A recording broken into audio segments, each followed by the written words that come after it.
Welcome back दोस्तों। आज मैं आपके सामने रिसेंटली मलयालम लैंग्वेज में रिलीज हुई एक बहुत ही अच्छी फील गुड मूवी को लेकर आया हूँ। इसका नाम है हृदय पूर्वम, जिसमें मोहनलाल भाई साहब लीडिंग रोल पर है। मूवी का ड्यूरेशन तो बहुत ही लंबा है, मतलब बहुत ही लंबे लंबे कन्वर्सेशन चलते हैं, लेकिन मैं आप लोगों को इन शॉर्ट में मूवी की कहानी सुना दूंगा। तो अब चलिए फटाफट से वीडियो को स्टार्ट कर लेते हैं। उससे पहले लुटा दो प्यार, फॉलो ऑन इंस्टाग्राम। कहानी की शुरुआत में हार्ट ट्रांसप्लांटेशन के लिए पुणे से एक हार्ट लेकर केरला जाने लगते हैं और सारी चीजें बहुत ही फटाफट से होने लगती है। हेलीकॉप्टर से लाना, उसके बाद एम्बुलेंस से ले जाना। केरला आने के बाद संदीप नाम के एक बंदे को वो हार्ट ट्रांसप्लांट किया जाता है। एक्चुअली पुणे में एक एक्सीडेंट की वजह से एक आर्मी ऑफिसर मर चुका होता है, तो उसी का हार्ट इस संदीप को ट्रांसप्लांट करते हैं। खैर कुछ दिनों के बाद संदीप डिस्चार्ज होने लगता है। संदीप के साथ साथ जेरी नाम का एक असिस्टेंट भी होता है, मतलब एक नर्स टाइम पर इसको दवाइयाँ दे, केयरिंग करे।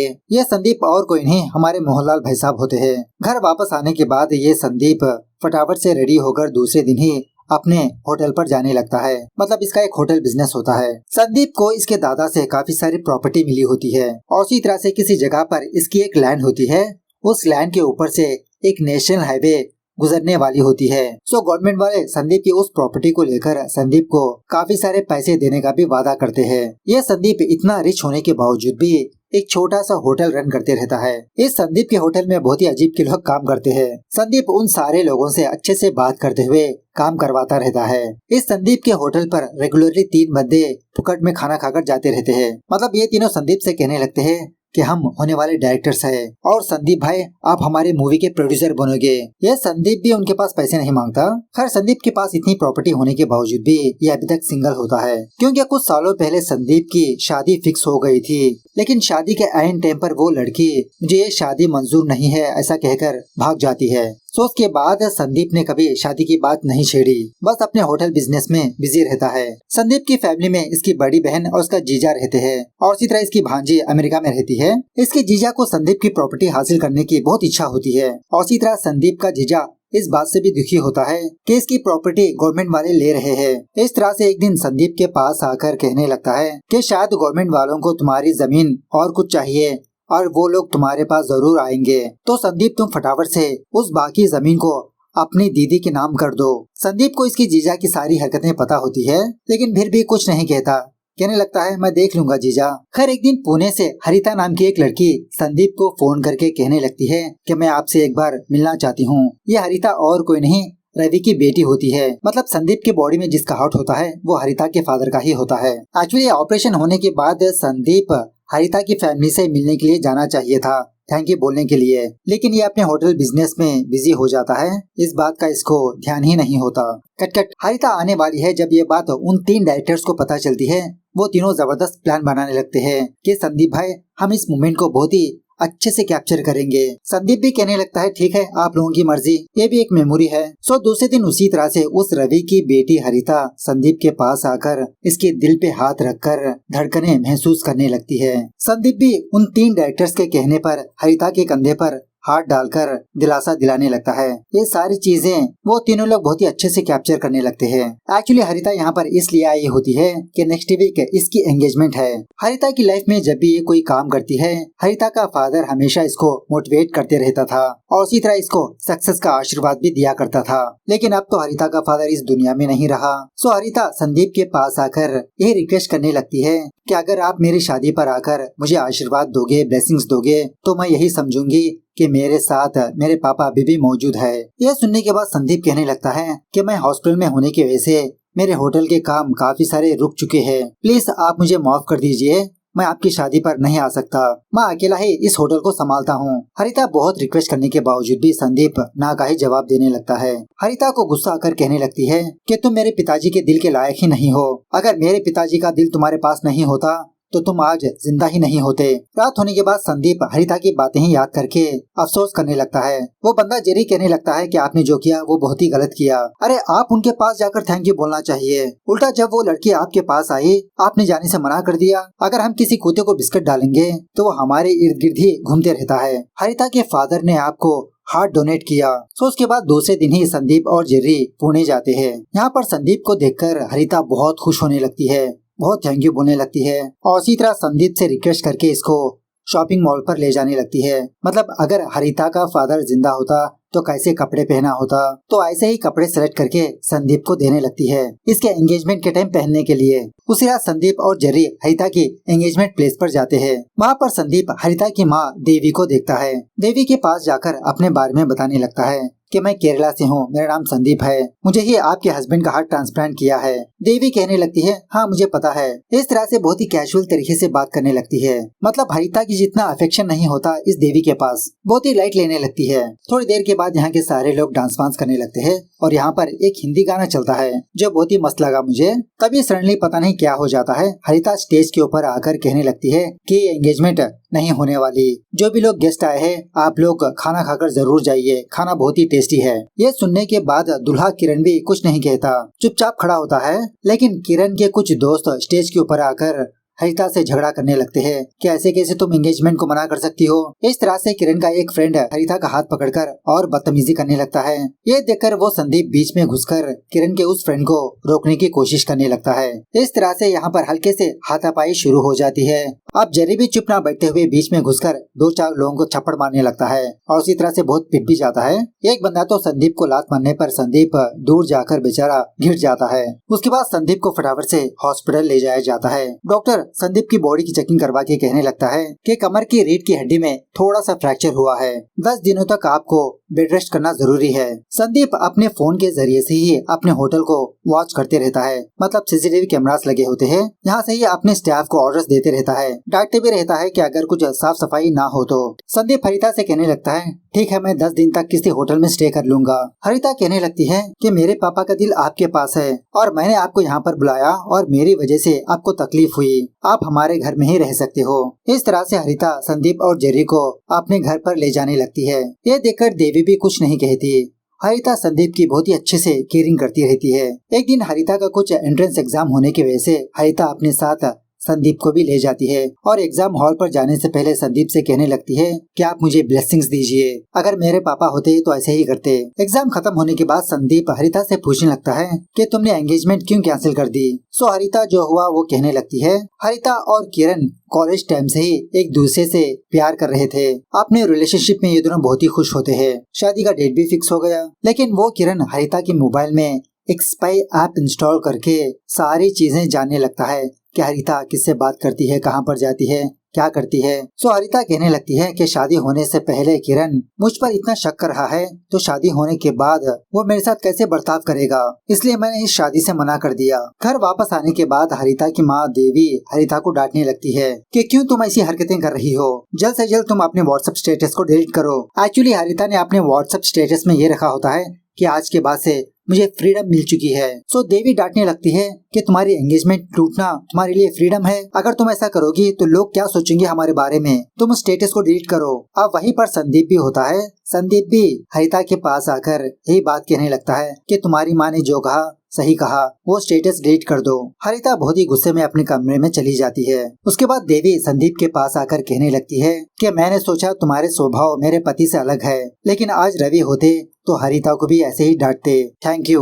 और थोड़ी देर के बाद हरिता भी संदीप के पास आकर कहने लगती है कि तुम और माँ कहने की वजह से मैंने उस व्हाट्सएप स्टेटस को डिलीट कर दिया, और वैसे मैंने बाद में सोचा कि मैंने जो किया वो गलत किया। थैंक यू मुझे सही रास्ता दिखाने के लिए। इस तरह से देवी और हरिता संदीप की बहुत रिस्पेक्ट करने लगते हैं। दूसरे दिन हरिता और देवी के बीच में कुछ बातें होती है। उसी वक्त संदीप वहाँ पर आने पर देवी संदीप से कहने लगती है कि संदीप मेरे पिताजी की तबीयत बहुत ही खराब है, पहले से भी मेरे पिताजी और रवि के बीच हमेशा झगड़े होते थे। संदीप अब तुम्हारे बोर्ड में तो मेरे पति का हार्ट है ना, अगर तुम मेरे पिताजी के पास जाकर बस ये कह दो कि मैंने आपको माफ कर दिया तो वो सुख शांति के साथ दुनिया से चले जाएंगे। यह सुनने के बाद हरिता संदीप से कहने लगती है इसकी कोई जरूरत नहीं है संदीप, तुम वहाँ पर मत जाओ। संदीप कहने लगता है अरे इसमें कौन सी बुरी बात है, मैं उनके पास जाकर माफी पूछूंगा, अगर वो मुझे माफ कर देंगे तो मैं भी उनको माफ कर दूंगा। तो ये सुनने के बाद देवी बहुत खुश होती है। दूसरे दिन ही ये सारे लोग देवी के फादर के घर पर जाने लगते हैं।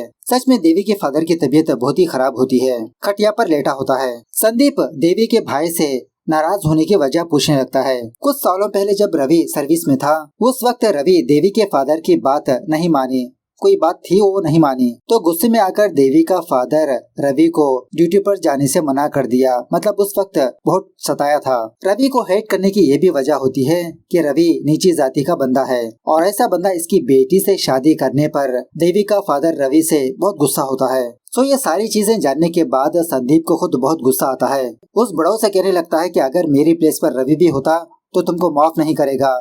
इस तरह से वहाँ से जाने लगता है। ये देखकर हरिता फटाफट से संदीप के पास आकर बहुत खुश होते हुए कहने लगती है कि तुमने जो किया वो सही किया। मेरे पिताजी होते तो ऐसा ही करते उस बुढ़ो के साथ। इस तरह से उसको हक करके गाल पर एक पप्पी देकर चली जाती है। अब हरिता की ये हरकतें देखकर संदीप की बॉडी में कुछ वाइब्रेशंस आने लगती है। तभी संदीप को एक ज्योतिषी की बातें याद आती है कि तुम्हारी सोलमेट एक दिन खुद तुम्हारे पास चलकर आएगी, तुम्हें पप्पी देगी और उस वक्त मंदिर में घंटियां बजेंगी, तुम्हारी बॉडी में वाइब्रेशंस आएंगी। सो संदीप बहुत खुश होने लगता है कि इतने सालों के बाद मेरी सोलमेट मुझे मिल गई, हरिता ही मेरी सोलमेट है। खैर उसी रात संदीप ये देखता है कि देवी थोड़ी अपसेट है कि संदीप ने उसको माफ नहीं किया। तो संदीप देवी के पास आकर माफी मांगने लगता है कि सॉरी, आपने जैसा कहा मैंने वैसा नहीं किया। देवी फटाक से संदीप के हाथ पकड़कर कहने लगती है कि इतने सालों से रवि ने कभी भी मुझसे माफी नहीं मांगी और तुम मुझे पहली बार सॉरी बोल रहे हो। इस तरह से बहुत ही इमोशनल होकर संदीप के हाथों को किस करके वहाँ से चली जाती है।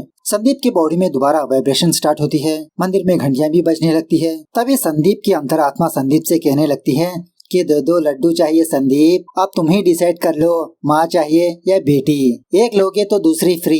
दूसरे दिन संदीप यहाँ से जाने के लिए डॉक्टर के पास जाता है। डॉक्टर संदीप का चेकअप करके कहने लगता है तुमको और थोड़ा रेस्ट करना चाहिए, अभी तुम अपने शहर नहीं जा सकते। सो ना चाहते हुए भी संदीप वहीं पर रहने लगता है। थोड़ी देर के बाद हरिता का वो मंगेतर किरण हरिता के पास आकर बहुत अफसोस करने लगता है कि तुमने खामखा हमारी एंगेजमेंट तोड़ दी, तुम्हें पता है मैं तुमसे कितना प्यार करता हूँ। मतलब हरिता को इसकी केयर ही नहीं होती, लेकिन किरण अभी भी हरिता से ही प्यार करते रहता है। दूसरे दिन हरिता का शूटिंग कंपटीशन होने की वजह से हरिता उसमें पार्टिसिपेट होने लगती है, लेकिन हरिता ढंग से कंसंट्रेशन नहीं कर पाती, जिसकी वजह से इस कंपटीशन में हार जाती है। एक्चुअली हरिता के फादर रवि की ये इच्छा थी कि हरिता शूटिंग कंपटीशन में जीते। सो कंपटीशन में जीतने के लिए हरिता बहुत कोशिशें करती रहती है। फिलहाल भी अपने फादर के बदले संदीप को यहाँ पर लाती है, लेकिन नो यूज।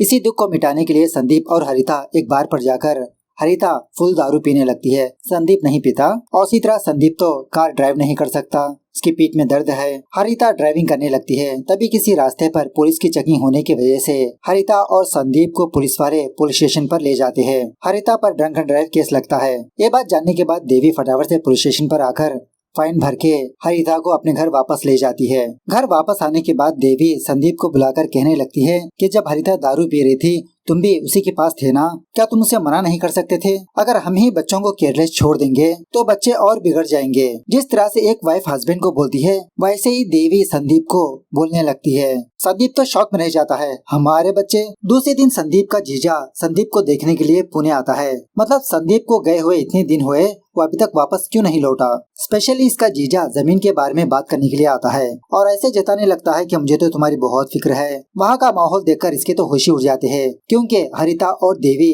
संदीप से बहुत ही क्लोज होते हैं। टच करना, हंसना, बात करना, और इसे इस बात का डर होता है कि कहीं संदीप यहीं पर सेटल ना हो जाए। उसी रात संदीप अपने जीजा के लिए टिकट बुक कर देता है वापस जाने के लिए। इसका जीजा यही कहने लगता है कि संदीप मैं तो उस जमीन के बारे में बात करने के लिए आया हूँ। संदीप कहने लगता है अरे जीजा जी आप इसकी फिक्र मत करिए, मैंने ऑलरेडी लॉयर से बात कर लिया, आप शांति से जाइए। खैर इसी दरमियान में जब रजीना नाम की एक लड़की संदीप को वीडियो कॉल करके बातचीत करती रहती है। ये रजीना और कोई नहीं, जब पहली बार संदीप की शादी सेट हुई थी ना, तो इसी लड़की से सेट हुई थी और यही लड़की शादी से भाग गई। फिलहाल इसका पति इसको छोड़ चुका होता है, इसकी एक छोटी बच्ची भी होती है। सो हल्के से ये रेजिना संदीप से फ्लर्टिंग करती रहती है, लेकिन अब संदीप इस पर इतना ज्यादा इंटरेस्टेड नहीं होता। तभी वो हरिता वीडियो कॉल में आकर उस रेजिना से कहने लगती है कि अब संदीप सिंगल नहीं है, इसके साथ मैं हूँ। वो रजीना डिसअपॉइंट होकर फोन काट देती है, दोबारा संदीप को फोन ही नहीं करती। और इसी तरह संदीप के दिल में भी लड्डू फूटने लगते हैं। उसके बाद संदीप दोबारा डॉक्टर के पास जाता है चेकअप करवाने के लिए। डॉक्टर संदीप को चेकअप करके कहने लगता है